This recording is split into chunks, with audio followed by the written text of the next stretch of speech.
기도하겠습니다. 하나님 아버지 감사합니다. 지난 한 주간도 답을 주는 인생 강당 말씀으로 나는 내 것이다 하는 답을 가지고 살아온 것 감사합니다. 빈들의 마르품같이 애처로운 우리에게 주님은 우리를 긍휼히 여기사 현장을 보는 영적 자세로 나갈 수 있도록 인도해 주시니 감사합니다.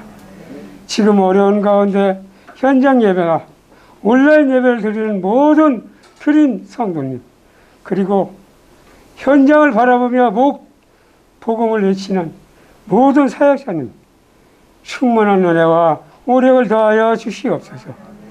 이산질 치유의 서밋이 되게 하옵소서. 오늘도 강단 말씀 선포하시는 이차 목사님에게도 성령 충만함과 오력을 더하여 주시오. 우리 장애인 237 복음화에 쓰임받는 귀한 은혜 내려 주옵소서. 찬양을 위해 반주하시는 반주님에게도 충만한 은혜 주옵소서. 이를 방해한 사단 마귀 예수 그리스도의 이름으로 철박추방시켜 주옵소서. 오직 주님만이 흠양하여 주옵소서. 지금도 살아 역사하시는 예수 그리스도의 이름으로 간절히 기도드리옵나이다. 예, 이 시간 우리가 은혜 받고 승리할 하나님의 말씀입니다. 시편 말씀 보겠습니다. 시편 51편 12절로 13절 말씀입니다. 우리 한 목소리로 합독하십니다.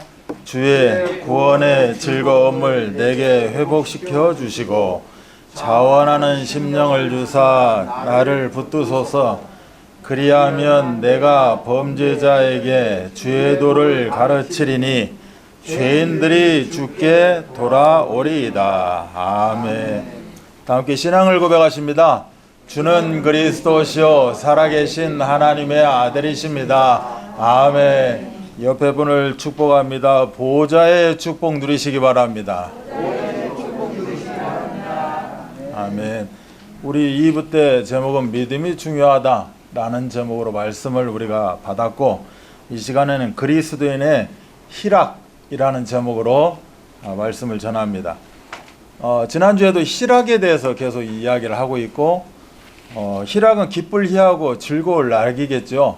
희락은 어떻게 보면 우리 그리스도인의 전부입니다. 그래서 한마디로 보좌의 축복입니다.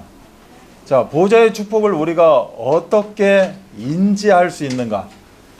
보좌의 축복이라고 계속 이야기는 하고 있는데, 그러면 보좌의 축복이 도대체 나에게 어떻게 나타나고 있는가? 라고 우리가 이제 각자 나름대로 설명할 수 있겠죠. 보좌의 축복, 하늘의 권세를 통하여서 보좌의 축복 우리에게 주어진 겁니다. 하늘과 땅의 모든 권세를 가지신 예수 그리스도의 이름을 통하여서 보좌의 축복이 우리에게 주어지고 있습니다. 그러면 나에게 보좌의 축복은 무엇일까요? 한번 우리가 잠시 이 시간에 몇 초만 한번 생각해 보십시다.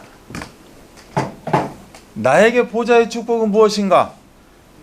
나 없던 돈이 생겼습니다.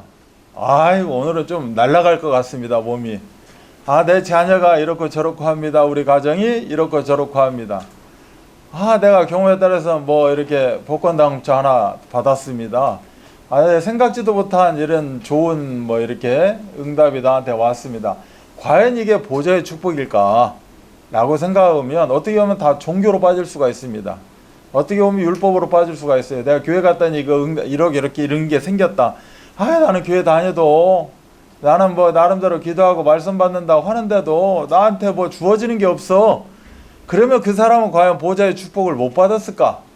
우리가 많이 헷갈리고 많이 복음을 종교화시키기도 합니다.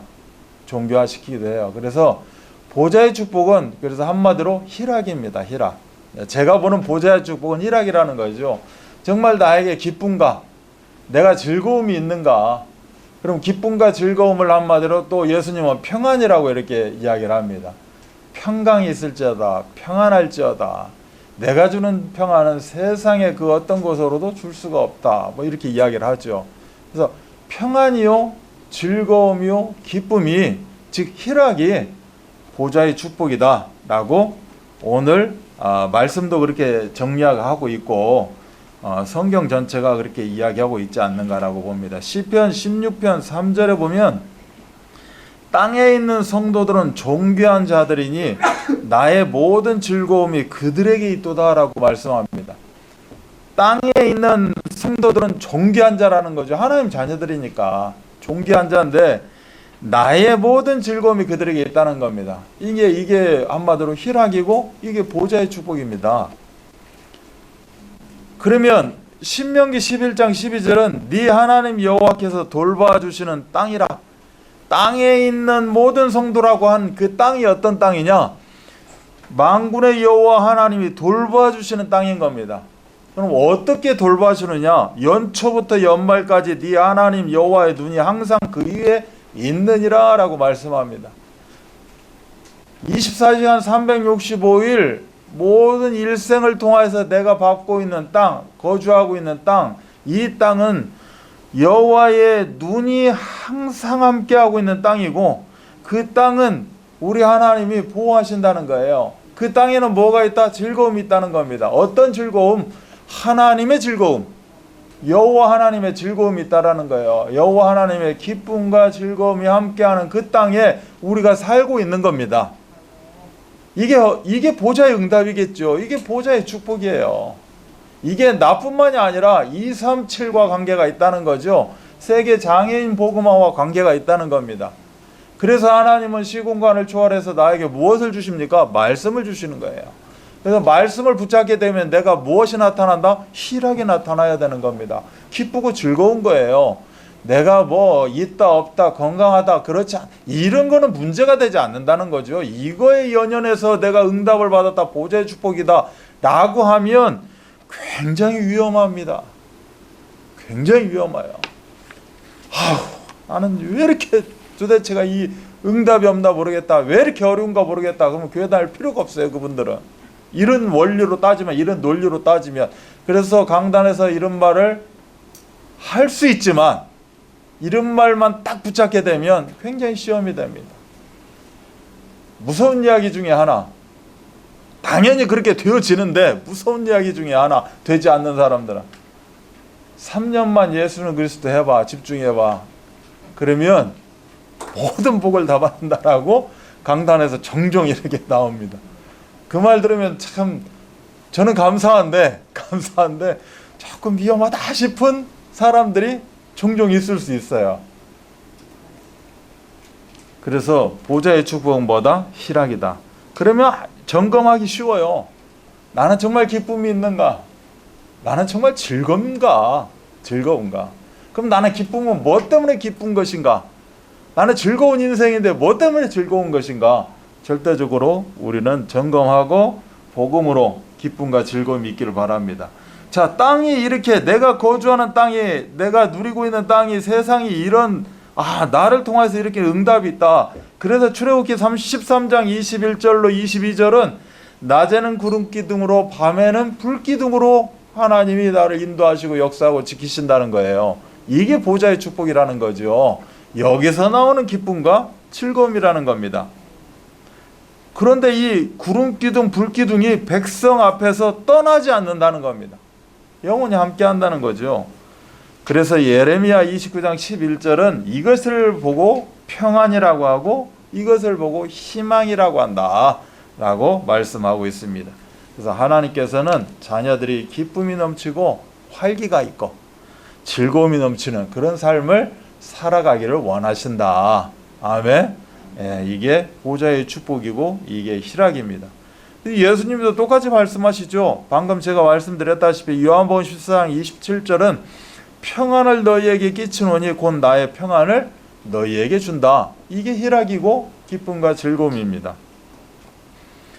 16장 33절은 너희로 내 안에서 평안을 누리게 하려 함이라. 요한복음 15장 11절은 내 기쁨이 너희 안에 있어 너희 기쁨을 충만하게 하리라. 이게 우리들에게 하나님의 즐거움을 주신다 했던 그 즐거움과 같은 거죠. 이렇게 하시면서 마태복음 25장 23절은 네가 적은 일에 충성하였으며 내가 많은 것을 너에게 맡기리니 네 주인의 즐거움에 참여할지어다 라고 말씀합니다. 이게 희락이거든요. 이게 보좌의 응답이에요. 주님이 즐거워하신 그 즐거움에 내가 참여하는 것, 이게 희락입니다. 아멘.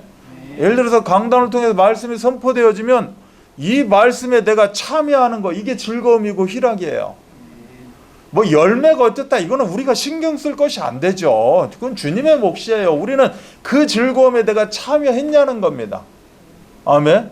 내가 참여하려고 몸부림치고 있고, 내가 어떻게 하면 강단의 흐름 속에 내가 같이 그 발걸음을 하고자 할까라는 그 발버둥, 그 기도, 그 속에 내가 있느냐, 이것이 즐거움이라는 겁니다. 이것이 그리스도의 희락이 되는 거예요. 자, 이 즐거움에 내가 참여했더니 하나님은 우리들에게 이 즐거움에 참여할 수 있는 그 달란트를 주셨다라고 마태복음 25장은 지금 이야기하고 있죠. 이 달란트를 가지고 그 즐거움에 참여하는 겁니다. 그랬더니 뭘 줘요? 하나님의 결과적인 응답을 줍니다. 상도 준다는 거예요. 그걸 계산해서 내가 너한테 이러한 달란트를 줬는데 네가 이것을 깨닫고 말씀으로 복음으로 깨닫고 즐거움에 참여했구나. 그럼 거기서 나오는 이익이 분명히 있다라는 거죠.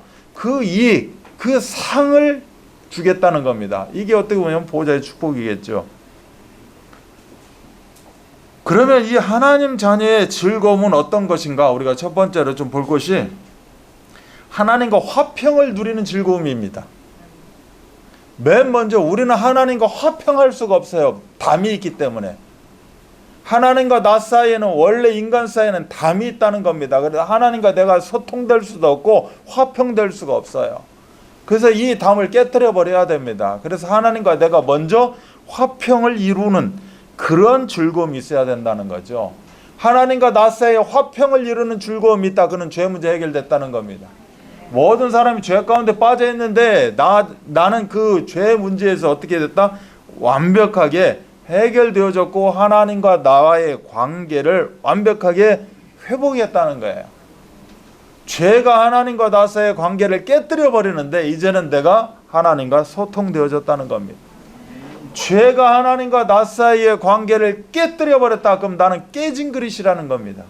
깨진 그릇에는 아무것도 담을 수가 없죠.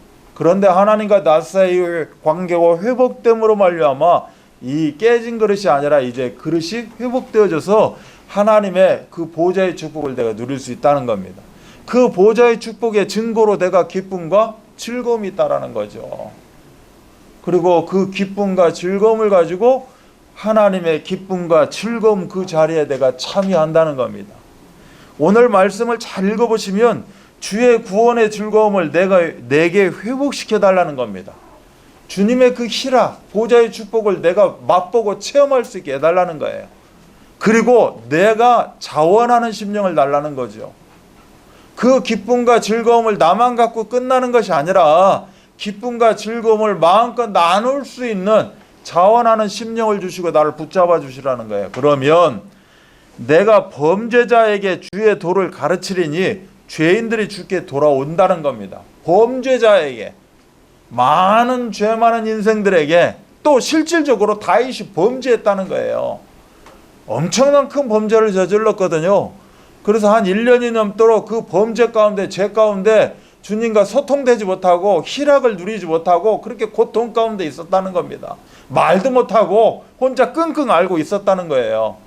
그래서 그런 범죄자들에게, 그럼 이거를 하나 비유해 보면 그런 장애인들에게, 그런 나 같은 사람들에게, 불신 현장에서 내가 그렇게 고통 가운데 살았던 그 고통만은 지금도 가지고 있는 그들에게 내가 주의 도를 가르치겠다는 겁니다. 내가 그들을 어떻게 했다? 회복시키고 만들겠다는 거죠. 그래서 그들도 화평을 이루게 만들겠다라고 이야기하는 겁니다. 그래서 하나님과 화평을 누리는 즐거움, 이 즐거움, 이 희락이 있어야 된다. 두 번째는 예수 안에서 즐거움은 구원의 즐거움입니다.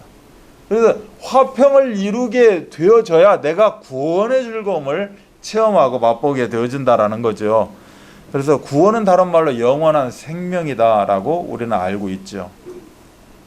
이런 말이 있어요. 소크라테스는 우리에게 철학을 주었고 아리스토텔레스는 과학을 주었지만 예수님은 우리에게 영원한 생명을 주었다라고 이야기합니다. 세상에서 이렇고 지식이고 학문이고 다 존재하지만 쓰임새가 있지만 영원한 생명은 될 수가 없다는 거죠. 영원한 기쁨과 즐거움은 될 수가 없다. 예수님만이 우리들에게 구원의 즐거움, 영원한 생명을 주셨다. 그래서 우리는 충분히 즐거워할 이유가 있고 그 즐거움을 누려야만 됩니다. 내가 구원받았다 이걸로 끝나는 것이 아니라 내가 구원의 즐거움을 가졌다 이걸로 만족하는 것이 아니라 누리는 기쁨을 우리가 회복해야 될 줄 믿습니다. 그래서 오늘 말씀처럼 이 시편 51편은 회개의 시예요. 회개의 시. 35편도 그렇고 회개입니다. 회개의 시를 다윗이 범죄하고 그 회개하는 그 중심을 가지고 이 시편을 기록한 거라는 거죠. 그래서 주의 구원의 즐거움을 내게 회복시켜 달라는 겁니다.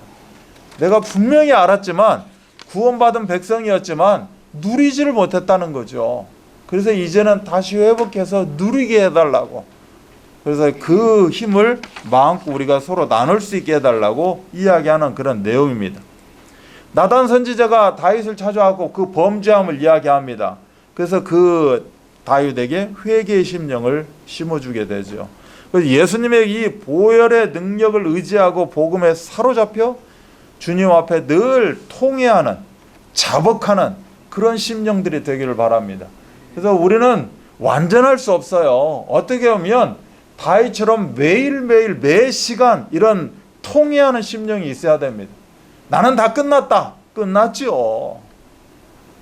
끝났다니까. 끝났지만 이 세상 사는 동안에 우리는 늘 회개의 심령으로 살 수밖에 없습니다. 그래서 복음으로 누린다는 자체는 주님 앞에 늘 기도하고 통회하고 잡아가는 이런 응답이 우리가 진정 누리는 것이다. 그래서 하나님께서는 우리가 잃어버린 많은 것을 회복하기를 원합니다. 그리고 회복시켜 주시기를 원해요. 그래서 기쁨 중에 가장 큰 기쁨은 사죄의 기쁨입니다. 어떻게 보면 사죄의 기쁨이라는 건 뭐죠? 창조주 하나님 아버지, 나는 피조물 하나님 자녀, 이것을 깨닫는 게 어떻게 보면 사죄의 기쁨입니다. 내가 죄를 너무너무 많이 져가지고 늘 주여 두 손 들고 주님 앞에 왔습니다. 이게 사죄의 기쁨이 아니라 내가 어떠한 존재인가를 정체성을 깨닫고 회복하는 게 사죄의 기쁨입니다. 내가 그걸 깨달으면 깨달을수록 나는 벌어지는 거고 깨달으면 깨달을수록 나는 죄인인 겁니다. 그 응답을 우리가 누려야겠다는 거죠. 그래서 죄사함을 받는 기쁨이 최고의 기쁨이다. 우리가 세 번째 어떤 즐거움이냐? 하나님께 받은 사랑을 나누어 줄 수 있는 즐거움입니다. 본격적으로 오늘 12절까지는 제가 즐거움 두 가지 이야기한 것이라면 13절부터는 나누어 줄 수 있는 그런 즐거움, 나에게 있는 그 즐거움을 나눌 수 있는 것, 그리스도의 그 십자가 사랑을 나눌 수 있는 즐거움이 최고의 즐거움이라는 거죠. 이게 그리스도인의 희락이라는 겁니다. 여기서 기쁨과 즐거움이 샘솟는다는 거죠. 인생의 그 즐거움과 행복은 내가 사랑을 받기보다는 사랑을 줌으로써 가능하고, 그래서 나눔으로써 행복은 더욱 배가 되고 커진다는 겁니다. 그래서 우리는 분명히 나누어야 됩니다. 말씀을 들었다면 말씀을 나누어야 됩니다. 나 같은 형편과 처지에 있는 사람들에게 나누어줘야 됩니다. 내가 그 누구를 찾아가겠습니까? 내가 내 자신, 내가 지금 상황을 너무 잘 아는데, 그럼 분명히 이 상황 가운데 있는 사람은 나처럼 이렇게 힘든 여정, 그런 사주반자 운명 가운데 빠졌다는 것은 100%라는 겁니다. 그래서 하나님이 나를 미리 체험하게 하셨구나. 내가 이 고통 가운데 힘들게 몇십 년 살아오는 것이 아니라 하나님은 나와 같은 이 형편 가운데 있는 사람을 깨달으라고, 그들의 형편을 먼저 알아라고, 그래서 그들에게 이 복음을 선물로 즐거움을 나누라고 이렇게 먼저 겪게 만들었구나. 그래서 우리가 기쁨을 전에도 몇 번 말씀드렸던 건데, 기쁨을 joy라고 합니다. Joy라고 합니다. joy는 Jesus, 예수를 뜻하죠. 우리가 이제 하나 이제 이걸 풀어본다면 O는 other입니다. 다른 사람이라는 거예요. 그리고 Y는 yourself, 자기 자신입니다. 그래서 예수님을 가지고 복음을 가지고 나누고 함께하는 것, 이때 최고의 기쁨이 나온다는 거죠. 나만 꽁꽁 가지고 있는다고 기쁨이 나오지 않는다는 겁니다. 나눌 때 기쁨이 되어진다. 그래서 오늘 13절 말씀처럼 그리하면 내가 범죄자에게 주의 도를 가르치리니 죄인들이 주께 돌아오리이다. 회개한 이후에 사명을 회복하는 그런 내용이 되는 겁니다. 내가 복음을 깨닫게 되면 회개의 심령이 나오게 되고 내가 회개하게 되죠. 사죄의 기쁨을 누리는 겁니다. 사죄의 기쁨을 누리게 되면 사명을 회복하게 된다는 겁니다. 사죄의 기쁨을 통해서 내가 받는 응답은 뭐예요? 사명 회복입니다. 그래서 나 같은 범죄자에게 말씀을 전하겠다. 그래서 237 나라 장인들에게 복음을 전하는 이 즐거움이 최고의 즐거움이다 라고 말씀하고 있는 거죠. 그래서 내가 범죄자에게 주의 도를 가르치리니 타락한 영혼들에게 이 말씀이 꽂히면 살아날 수 있다라는 겁니다. 그 상대방이, 그 영혼이 어떠한 범죄자일지라도 말씀만 들어가게 되면, 말씀의 관역을 통과하게 되면, 말씀의 관역을 통과하지 못하는 것을 보고 죄인이라고 하고 있고 죄라고 하고 있고, 말씀의 관역을 뚫게 되면 어둠 속에 있는 그 심령들이 살아난다는 겁니다. 우리가 잘 알고 있는 말씀처럼 마른 뼈들도 군대가 되어질 정도로 하나님은 역사하게 되어 있다. 그래서 시편 32편 8절에 하나님께서 내가 내 갈 길을 가르쳐 보이고 너를 주목하여 훈계하리로다. 우리가 갈 길을 가르쳐 주시겠다라고 말씀하고 있는 겁니다. 하나님은 말씀을 통해서, 말씀 붙잡은 자를 통하여서 그 갈 길을 알려주신다는 겁니다. 그리고 그 말씀이 전달되어지는 그곳에 하나님 또한 갈 길을 알려주겠다. 그래서 시편 119편 105절은 주의 말씀은 내 발의 등이요 내 길의 빛이니이다 라고 분명히 기록되고 있는 겁니다. 늘 말씀의 인도를 받는 그런 삶이 최고의 복된 삶이다 라는 거죠. 오늘 13절에 주의 도를 가르치리니, 여기서 가르친다는 어떻게 보면 직역이 아니라 의역, 그 안에 들어가 내포되어 있는 내용은 뭐다? 다시 살린다라는 의미입니다. 내가 단순히 가르친다, 주의 말씀을 가르치겠습니다 라고 전달하겠습니다, 그들을 깨우치겠습니다, 이 말은 살린다라는 뜻이 들어가 있다라는 거죠. 어떻게? 다시 살린다라는 뜻이 들어가, 즉 회복이라는 말이 들어가 있다라는 내용입니다. 그래서 생명의 길로 인도하겠다, 그런 내용입니다. 그러면 죽고 사는 것이 어디에 있느냐? 다시 살리겠다, 주의 도를 가르치는 이것이 죽고 사는 경계선이 되어지는 겁니다.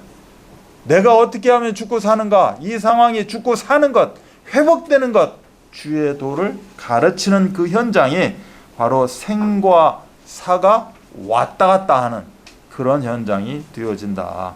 그래서 이렇게 말씀을 가르쳐야 되지, 하나님께 받은 은혜, 이 진정한 은혜는 어떻게 해야 된다? 흘러가야 된다는 겁니다. 멈춰 있으면 썩게 돼 있어요. 아무리 내가 최고의 은혜를 받아도 그 은혜가 고여 있으면 그 은혜는 분명히 썩게 돼 있습니다. 그래서 흘러가야 됩니다. 흘러가야 내가 또 나에게 샘솟는 은혜가 솟구치게 되는 겁니다. 그래서 계속해서 진정한 은혜는 흘러가야 된다. 내가 받은 은혜가 흘러가야 살아나는 역사, 생명의 말씀이 흘러가는 곳곳에 나무가 자라고 잎사귀가 자라고 열매가 맺어지는 살아나는 역사가 일어나게 되어 있다라고 이야기하는 것입니다. 그래서 즐거움은, 또 다른 즐거움은 이 즐거움을 통해서 소망이 회복되어지는 겁니다. 내가 나누었을 때 나에게는 소망이 생겨진다는 거죠. 삶의 의미가 생겨지고 소망이 나타나게 되어 있습니다. 이 소망이 있어야 환난 속에서 인내도 되어줄 수 있고, 인내 속에서 연단도 되어지고 연단 속에서 또 다른 소망을 이루는 그런 응답을 우리가 누리게 되는 것이다. 그래서 항상 이렇게 기쁨과 즐거움을 회복하는 우리 모두가 되기를 바랍니다. 두 번째로 오늘 말씀이 믿음이었습니다. 주제가 믿음이 중요하다. 이 믿음, 도대체 이 믿음은 어떤 믿음이냐? 정리를 좀 한다면, 오늘 말씀의 이 믿음의 내용을 정리를 한다면 예수가 그리스도임을 믿는 믿음입니다. 이게 첫째 믿음입니다. 예수가 그리스도다라고 믿어지지 않으면 진일보할 수 없고 한 걸음도 나아갈 수가 없는 겁니다. 30배, 60배, 100배의 믿음을 더하여 주옵소서. 하늘 보좌에 응답을 허락하여 주옵소서. 이 시작은 무엇입니까? 예수가 그리스도 되심을 믿는 믿음에서부터 시작되어지는 것입니다. 예수가 그리스도 되심을 믿는 믿음이 무엇입니까? 창세기 3장 문제가 해결되었다라는 그 믿음입니다. 그러면 창세기 3장 문제 해결이 무엇입니까? 바로 인간의 근본 문제가 해결되었다. 나의 그 바닥인 나를 기초하고 있는 근본의 문제가 완벽하게 해결안 받았다. 이 뜻이 되어지는 겁니다. 나의 근본 문제가 해결되었습니다 라고 내가 믿어진다면 나는 이제 하나님을 만나게 되었고, 그래서 나는 모든 죄가 관역을 벗어났던 말씀이 내 관역에 꽂히게 되었습니다. 그래서 나는 이제 문제가 없습니다. 나에게 어떠한 어려움이 오더라도 예수 그리스도 이름 붙잡고 승리할 수 있는 하나님 자녀입니다 라고 이 문제가 해결되어지게 되면 오고 오는 많은 문제가 있을 수 있을 건데, 모든 여러 상황이 있을 수 있을 건데 이 상황도 전혀 문제가 되어지지 않는다. 모든 문제가 해결되었습니다. 이 뜻이 바로 예수가 그리스도임을 믿는 믿음을 우리가 붙잡게 되었다라는 내용입니다. 이걸 또 다른 관점에서 이야기하면 창세기 1장 27절 28절 이거는 두 글자로 이야기하면 왕권입니다. 왕권. 이 왕권을 하나님만 가지고 계시는 왕권이 아니라 나에게 위임하셨다는 겁니다. 그래서 이름하여 위임 왕권. 이 위임 왕권을 상실하고 살았는데 이제는 그 상실된 위임 왕권을 내가 붙잡게 되었습니다. 가지게 되었습니다. 회복했습니다. 이게 예수가 그리스도 되심을 믿는 믿음입니다. 이 믿음이 있으면 끝나는 것이 되겠죠. 한마디로 예수가 그리스도 되심을 믿는 것입니다. 위임 왕권을 상실했다는 의미는 하나님은 창조주요, 나는 피조물인데 피조물이 창조주를 섬기는 게 아니라 피조물이 또 다른 피조물을 섬기며 살아갔다라는 거죠. 그 피조물을 섬기는 존재, 즉 우상을 숭배하고 살아갔던 내가 이제는 위임 왕권을 회복하게 되었습니다. 이 말은 예수가 그리스도 되심을 믿는 믿음이다. 아멘. 이제 자세하게 이야기합니다. 아는 내용이지만 자세하게 이야기해요. 왜요? 나를 다시 점검하라고. 듣는 나 점검하시기 바랍니다. 듣고 흘려버리는 게 아니라 이 시간에 점검해야 됩니다. 그러면서 여러분이 통회해야 됩니다. 회개할 거 회개하고 정리할 거 정리하고 하나님 앞에 다시 한번 그런 믿음을 회복하시기 바랍니다. 이 믿음이 하나님이 가장 원하시는 믿음. 이 믿음이 바로 즐거움이 회복되는 믿음입니다.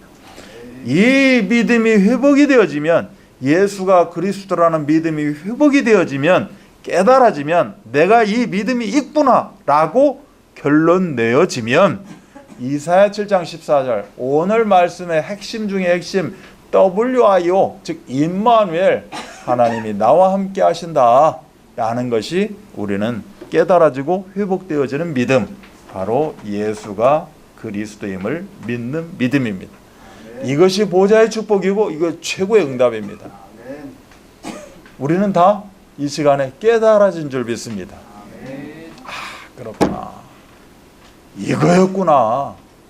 이렇게까지 설명을 했는데 못 알겠습니다. 뭐가 뭔지 모르겠습니다. 귀가 닫혀 있고 마음이 닫혀 있어요.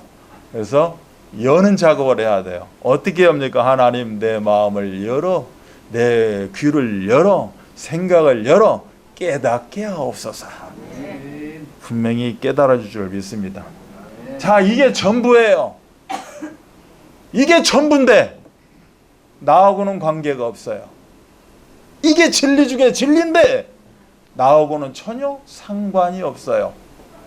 이게 분명히 최고의 믿음인데, 하나님이 가장 원하시는 믿음인데, 이게 내 것이 돼야 되는데 나하고는 별 그렇게 이해는 되는데, 알 것 같은데 내 것은 아니다. 어떤 믿음이 있어야 되느냐? 오직 예수 그리스도 아니면 안 된다는 사실, 이것을 믿는 믿음입니다. 이게 바로 오직의 믿음입니다. 예수는 그리스도, 믿음, 알겠습니다. 그렇다면 그 예수는 그리스도가 내 인생에 100% 적용되어지고 100% 나를 인도해가는 그런 믿음이 되어야 된다는 거죠. 그래서 첫 번째 이야기했던 믿음은 예수가 그리스도임을 믿는 믿음. 두 번째는 예수 그리스도 아니면 안 된다는 이 사실을 믿는 믿음. 풀어보니까 굉장히 길잖아요. 그래서 오직 믿음을 이야기하는 겁니다. 이 믿음이 안 되면 나는 구원 받았는데 사는 것은 불신자 상태로 살아가는 거예요. 또 불신하고 또 교만합니다. 아유, 나는 이래서 안 되고 저래서 안 되고, 아이고, 두 갈래길에서 또 내 생각을 가지고 또 판단합니다. 하나님의 생각이 아니라 내 지금의 여건을 가지고 여기를 가야 돼, 말해야 돼, 뭐 해야 돼, 말해야 돼. 또 내가 굉장히 판단력이 뛰어난 사람인 양 내가 또 재판장이 되어서 판결을 하고 있습니다. 나는 분명히 구원받은 하나님의 자녀인데 오직 예수 그리스도 아니면 안 된다는 사실, 이 믿음이 없으면 나는 자유할 수가 없습니다. 그래서 또 육신은 어떻게 돼요? 사단의 밥으로 내어줍니다. 영혼은 혹여 구원받을 수 있겠지만 육신의 삶은 또 내놓고 사는 삶입니다. 분명히 붙잡았는데 나 중심으로 살아갑니다. 물질 중심으로 살아가고 성공 중심으로 살아갑니다. 내가 분명히 강단의 흐름을 타고 가는데, 나는 믿습니다 하고 타고 가는데, 강단에서 그렇게 애원하며 이야기하는 강단의 흐름은 밟지를 못합니다. 왜요? 내가 판단합니다. 나는 능력이 안 되니까, 나는 부족하니까, 나는 몸에 장애가 있으니까 이렇고 저렇고 또 판단을 하게 됩니다. 하나님은 지금 나를 쳐다보는 것이 아니라 오직 그리스도가 나한테 존재하느냐만 보고 하나님은 지구를 돌리고 있는데, 나는 또 내 입장에서 너무 내가 겸손하고 내가 너무 마음이 좋고 선해서 나는 또 하나님이 또 힘드실까 봐 그런 생각을 하고 있습니다. 또 내가 이래가지고 어떻게 하겠어 하고 있어요. 굉장히 자기가 겸손한 것 같지만 교만입니다. 하나님 말씀대로 가지 않으면 교만입니다. 나는 몸이 이래서 내가 어떻게, 교만입니다. 전혀 내가 목이 빳빳하게 세우지 않았는데, 교만입니다. 모든 것은 교만에서 시작됩니다. 교만하기 때문에 하나님과 소통이 안 됩니다. 교만하기 때문에 이간 속에 빠질 수밖에 없습니다. 그래서 오직 예수 그리스도 아니면 안 된다 라는 그런 결론을 내리는 믿음이 있어야 됩니다. 오직 예수 그리스도 안 되면 예배서 6장 12절로 갑니다. 또 뭐요? 혈과 육으로 싸우는 싸움으로 갑니다. 또. 혈과 육이 아니고 마귀와 싸움입니다. 내가 오직 예수 그리스도 아니면 안 된다는 사실, 이 믿음이 약하면 어떻게 됩니까? 다른 것으로 나는 점점 먹어 들어간다. 이걸 보고 각인 뿌리 체질이라고 합니다. 아주 유식한 말로, 너는 뭘로 먹어 들어가는구나, 이 말이 아주 유식한 말로 각인 뿌리 체질입니다. 복음이 아닌 것으로 각인 뿌리 체질되어집니다. 그러면 어떻게 됩니까? 무너집니다. 백이층 무너집니다. 63층, 61층, 50층 다 무너집니다. 정말 결정적인 순간, 바로 이거야. 딱 잡는 순간 발목을 탁 잡아가지고 여기에 못 잡습니다. 이런 경우 우리가 살다 보면 많아요. 그 결정적인 순간인데 이건데 하다가 발목이 딱 잡혀버려요. 뭐 때문에 안 되고 이래서 안 되고. 정말로 하나님 이럴 수 있는가? 하나님은 그래야 맞아요. 저거 잡으면 안 돼요. 이거 잡아야 되는데 발목이 탁 잡히니까 이거 뻗어지지가 않네. 원통 아닙니다. 그렇게 되어진다는 거죠. 오직 예수 그리스도 안 되면. 그래서 예수는 그리스도 분명히 이 믿음 붙잡아야 되고 이거 아니면 안 됩니다까지 들어가야 된다는 거죠. 그래서 복음의 절대성, 필요성, 유일성을 붙잡는 믿음이 돼야 된다. 자, 복음의 절대성은 뭘까요? 절대 할 수 없다는 겁니다. 뭐 아니면 너희가 나를 떠나서는 아무것도 할 수 없다는 겁니다. 깨달았냐? 아멘. 그럼 복음의 절대성 붙잡은 겁니다. 의인은 없나니 아무도 없다. 로마 3장 10절이죠. 누구도 예외 없이 그리스도가 꼭 필요하다. 이게 필연성입니다. 나만 빼놓고 아니고 꼭 필요합니다. 다른 이로서는 구원을 얻을 수 없다. 다른 이름을 우리에게 주신 일이 없다. 유일성입니다. 그래서 복음의 절대성, 필요성, 유일성 꼭 붙잡는 믿음, 이 믿음이 지상 최고의 믿음이다 라고 성경은 분명히 밝히 보여주고 있습니다. 그런데 이 믿음은 행함과 함께 일한다고 합니다. 이 어마어마한 믿음을 내가 가지고 있어도 행함이 동반되지 않으면, 행함이 수반되지 않으면 헛되고 헛된 믿음으로 전락할 수밖에 없다라는 겁니다. 야고보서 2장 22절을 이야기하고 있어요. 행함으로 믿음이 온전하게 되어지는 겁니다. 내 이 믿음이 정말로 온전하게 되기 위해서는 행함이 있어야 된다. 그래서 행함 없는 믿음은 죽은 믿음이다. 내가 이렇게 위대한 믿음을 붙잡았음에도 이루어지지 않는 죽은 믿음 가운데 빠질 수도 있습니다. 야고보서 2장 28절은 가짜 믿음이라고 합니다. 예수가 그리스도, 예수 그리스도 아니면 안 돼요. 그래서 복음만이 유일한 것입니다. 외치고 있지만 작아. 가짜 믿음이 되어진다. 어떻게 합니까? 마태복음 7장 16절 17절로 압니다. 이 여기에 뭐가 기록되어 있는데요? 나무는 열매를 보고 안다라는 겁니다. 저게 진짜 믿음인지 제대로 된 믿음인지를 어떻게 합니까? 열매를 보면 안다라는 겁니다. 그럼 여러분들은 하나님 앞에 어떠한 열매들이 있습니까? 자신의 열매를 점검하시기 바랍니다. 그 그리스도인의 삶을 보면, 거꾸로 다른 말로 이야기하면 삶을 보면 저 사람이 구원받았나 안 받았나를 알 수 있다는 거죠. 우리가 어떻게 알겠어요? 알겠지만 그러나 열매를 보면 나무를 알듯이 그 사람의 삶을 보면, 그 사람이 전도자의 삶을 살아가는지 안 살아가는지를 보면 그 사람의 구원도 알 수 있을 것이다. 뭐 이렇게 이야기하는 내용입니다.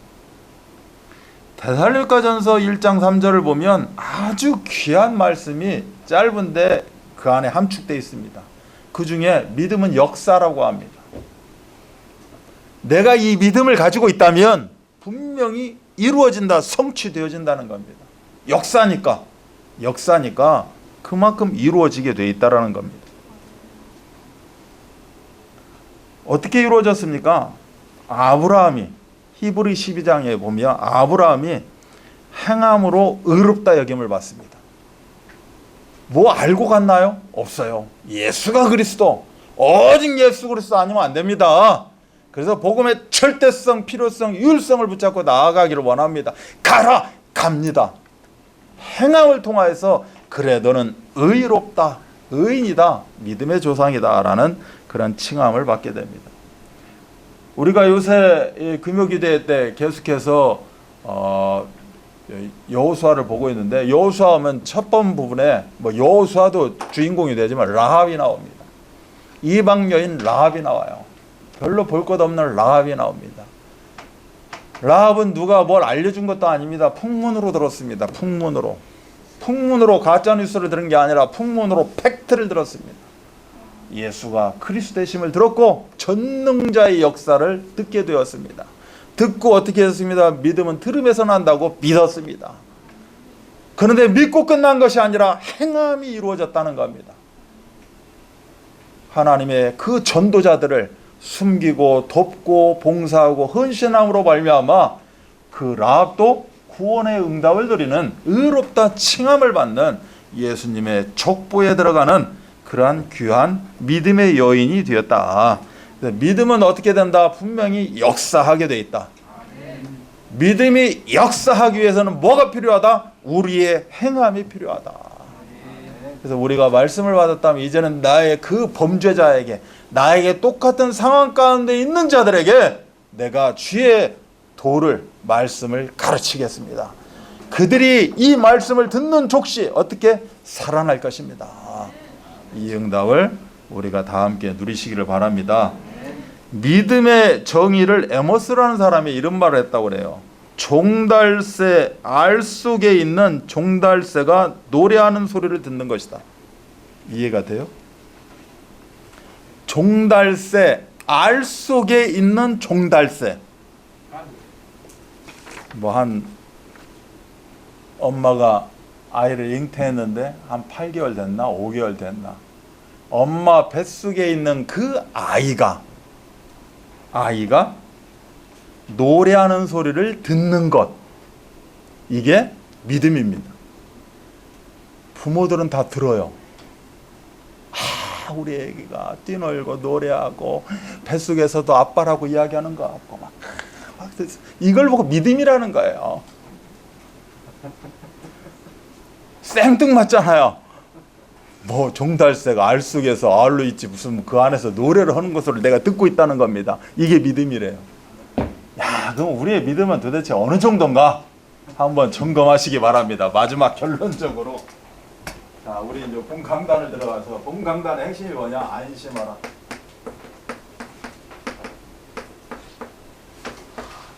나니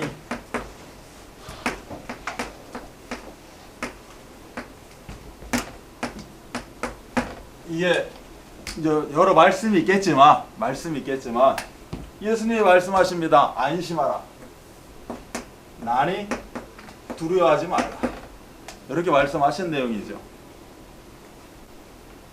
나니가 뭡니까?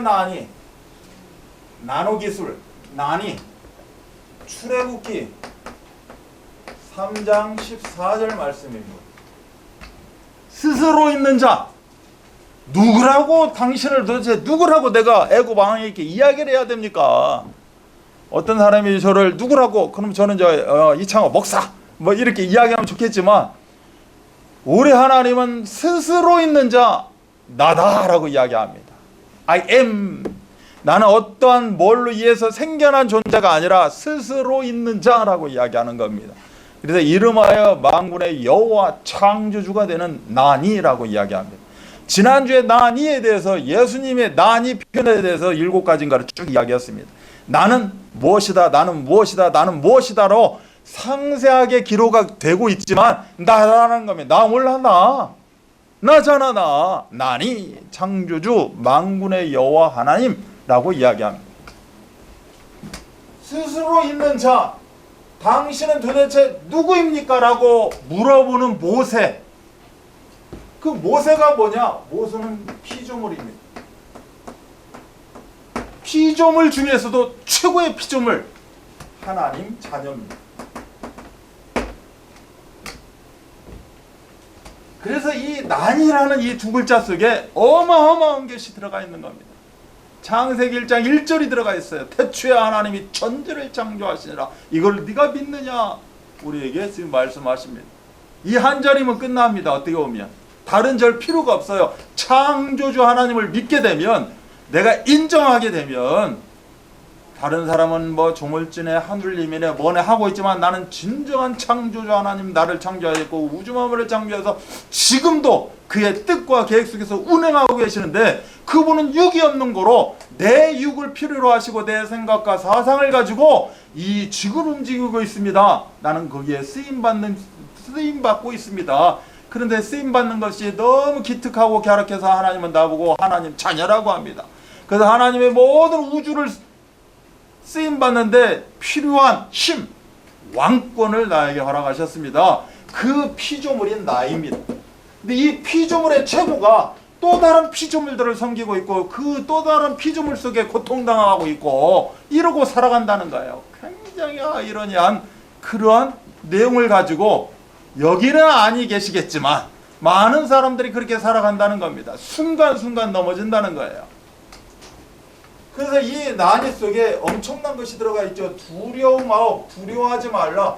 이것은 어떻게 두려워하지 않을 수가 있겠습니까? 여기에 우리가 네 글자를 적어본다면 절대 믿음입니다. 절대 믿음 가진 자는 두려워할 필요가 없다 라고 말씀하고 있는 거죠. 자, 나다 만군의 여호와 하나님 나, 두려워하지 말라. 절대 믿음 붙잡아라. 절대 믿음을 어떻게 붙잡습니까?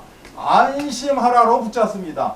안심하라가 뭔데요? W-I-O-M, 즉 이름하여 함께. 절대주 창조주 하나님이 함께하고 있기 때문에 두려워하지 말라라고 말씀하고 있는 내용입니다. 이 전부를 어떻게 표현합니까? 라고 하면 오직으로 표현합니다. 예수 그리스도. 오직 예수 그리스도 붙잡게 되면, 오직 예수 그리스도를 인정하게 되면, 오직 예수 그리스도 아니면 안 됩니다 라고 절대성, 필요성, 유일성을 우리가 회복되게 되어지면, 안심하라, 나니 두려워하지 말라, 이게 나의 것이 된다는 거죠. 아멘. 그래서 이 오직 예수 그리스도는 뭐다? 충분합니다. 웨이트. 뭐다? 완전합니다. 임마누엘. 뭐다? 원리스. 모든 것입니다 라고 표현할 수가 있겠다, 뭐 이런 내용이죠. 그래서 with 임마누엘 원리스. 자, 오늘 여러분 이제 녹취본의 결론에도 보면, 녹취본 결론에 어떻게 나와 있나 모르겠네. WIO가 나와 있습니다. WIO가 나와 있는데, 우리가 일반적으로 W는 예수님이 나와 함께 합니다.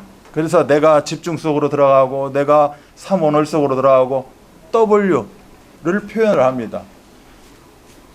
임마누엘은 우리 공동체 속에 함께 합니다. 우리 드림교회 안에 모든 성도 함께 합니다. 우리가 가는 모든 여건 속에 예수님이 우리와 함께 합니다. 임마누엘, 이렇게 이제 대부분 표현을 합니다. 그리고 우리가 행하는 모든 것 속에 하나님 함께 하십니다. 그래서 인도와 역사하십니다. 이루십니다. 원리스라고 이제 이렇게 이제 대부분 표현을 해요. 근데 이제 오늘 목사님은 임마누엘하고 원리스를 바꾸셨습니다. 바꾸면 틀렸잖아요. 함께입니다. 함께. 그는 이야기하다 이렇게 강조할 수 있고 이렇게 적용할 수 있겠죠. 그래서 우리의 공동체 속에 우리와 함께합니다. 원리스로 함께합니다 라고 포인트를 주셨고, 그 다음에 임마누엘, 우리의 모든 것 속에 우리 하나님은 우리와 함께 하십니다 라고 이제 임마누엘로 설명을 하고 있어요. 그러면 결론은 뭐다? 그리스도입니다. 그래서 오직 예수 그리스도가 우리의 살 길이고, 오직 예수 그리스도만 붙잡아야 된다. 그래야 에베소서 1장 3절에 1장 10절에 하늘과 땅의 모든 것이 통일되어져 버린다 라고 말씀하고 있어요. 아멘. 그 주인공이 누구다? 납니다.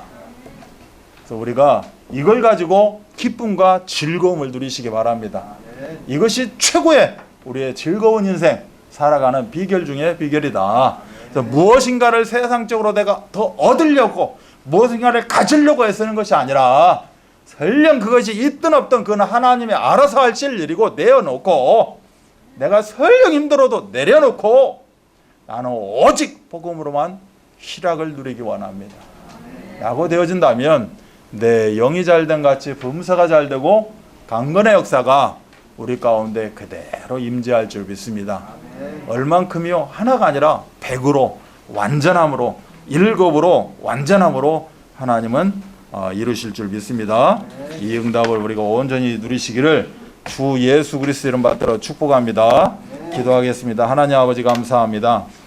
저희들에게 최고의 기쁨, 최고의 즐거움, 평안을 허락하십니다. 하나님이 원하시는 것은 우리에게 평안입니다. 미래가 걱정되느냐? 그렇지 않다라는 겁니다. 미래는 희망이라는 겁니다. 살아볼 가치가 있고 살아가야 될 이유가 있다라는 사실입니다. 주춤할 수 없습니다. 믿음은 행함을 통하여서 역사하게 되어 있습니다. 아버지 하나님, 나와 같은 자들에게 주의 도를 가르치는 이 시대에 참으로 귀한 전도제자의 삶을 살아갈 수 있도록 역사하여 주옵소서. 모든 문제를 해결하신 우리 구주 예수 그리스도의 은혜와 하나님의 사랑하심과 성령 역사하심이 믿음이 중요하다. 그리스도의 희락을 통하여서 하나님께 영광 돌리기 원하고 현장 가운데 전도제자로 쓰임받기를 혈단하는 우리 드림교회 성도들 머리머리 이외와 이주한 렘넌트 걸어가는 여정 가운데 지금으로부터 영원토록 함께 계실지어다. 아멘.